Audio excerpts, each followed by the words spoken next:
बैठकीमध्ये आपला निर्णय झाला का 11 तारखेला जसं आपण साताऱ्याचं आंदोलन केलं, साताऱ्याच्या आंदोलनामधून आपण सरकारला इशारा दिला होता का ग्रामीण विकास मंत्री भेट देत नसल्यामुळे आपल्याला वेळोवेळचे जे निवेदनं घ्यायला आपल्याला साताऱ्याला आंदोलन करावं लागलं आणि त्या आंदोलनाची उपलब्धी आपल्याला झाली, वसुलीची अट रद्द झाली आणि उर्वरित प्रश्नांसाठी जी शासकीय कमिटी नियुक्त करायला पाहिजे, शासकीय कमिटीची बैठक लावायला पाहिजे होती, संघटनेबरोबर ती काही लागली नाही म्हणून आपले बरेचसे प्रश्न त्यामुळे मार्गी लागले नाही. मग आज 5 एप्रिलच्या महासंघाच्या जे राज्यस्तरीय कार्यकारिणीच्या मीटिंगमध्ये निर्णय झाला तर आपण मागच्या वर्षी जे आंदोलन डिक्लेअर केलं होतं मुख्यमंत्र्यांच्या कार्यालयावर नागपूर येथे, आपण मुख्यमंत्र्यांमार्फत एक त्यांच्या अध्यक्षतेमध्ये मीटिंग होऊन शासकीय मीटिंग घेऊन संबंधित अधिकारी, संबंधित मंत्री यांच्याबरोबर आमची संयुक्त मीटिंग व्हावी अशी आपण मागणी केली होती. प्रश्न आमचे त्या मीटिंगमध्ये मार्गी लावण्यासाठी योग्य तो मुख्यमंत्र्यांनी निर्णय घ्यावा, परंतु ती मीटिंग काही ते आंदोलन काही आपलं झालं नाही. त्यावेळेला पूर परिस्थिती होती म्हणून आपल्याला ते आंदोलन स्थगित करावं लागलं आणि त्यानंतर मध्यंतरीच्या काळामध्ये सरकारने कुठलीही दखल घेतली नाही, कुठली मीटिंग आपली संघटनांबरोबर लावली नाही आणि म्हणून आपण हे आजचा जे निवेदन देतोय ते ह्या निवेदनाच्या द्वारे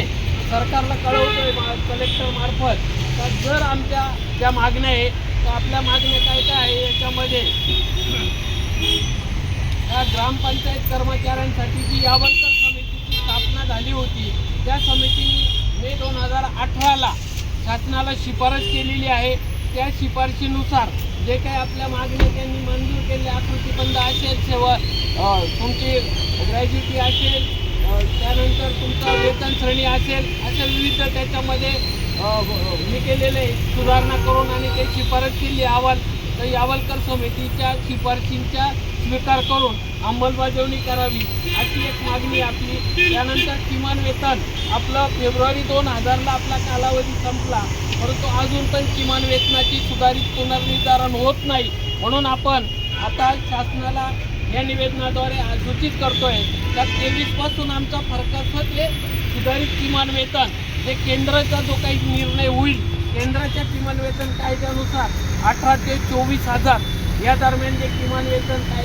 केंद्राच्या कायद्यानुसार त्याची अंमलबजावणी व्हावी हा एक आपण मागणी केलेली आहे. आपण आता सरकारने वसुलीची अट रद्द केली, परंतु उत्पन्नाची वाट कायम ठेवल्यामुळे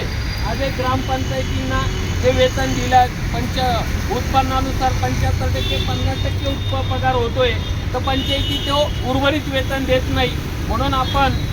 उत्पन्नाची अट सुद्धा शिथिल करावी अशी या निवेदनाद्वारे मागणी केलेली आहे. त्यानंतर आकृतीबंध रद्द करावा, राहणीमान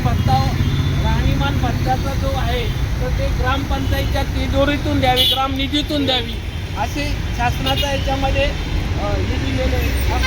किमान वेतनाच्या बाबतीत, परंतु आपण मागणी करतोय त्या ग्रामपंचायती ते देत नाही आहे त्यामुळं ती पण राहणीमान भत्ता हा शासनानेच अदा करावा ही मागणी केलेली आहे. त्यानंतर ERP याच्यामध्ये थेट वेतन हे जे काही ग्राम स्वराज अभियान जे पुण्याचं आहे त्यांच्यामार्फतच हे वेतन शासनाने पूर्वीप्रमाणे ERP लॉगिनद्वारे अदा करावं ही पण मागणी याच्यात केलेली आहे. त्यानंतर ग्रॅज्युटीचा कायदा 10 जिथं कर्मचारी असेल त्यांना ती लागू आहे, परंतु आपण सरसकट ग्रॅज्युटी मागतोय 50,000ची अट रद्द करून मागतोय ती पण मागणी याच्यामध्ये आपण नमूद केली आहे. ग्रामपंचायत कर्मचाऱ्यांना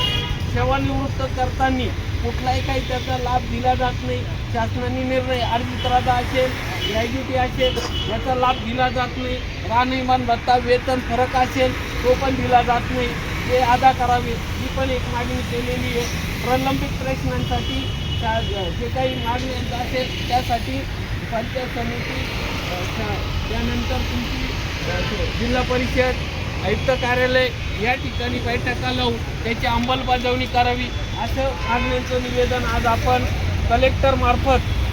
शासनाला देतोय. जर याची दखल घेतली नाही तर 8 जुलैपासून 8 जूनपासून आपण नागपूर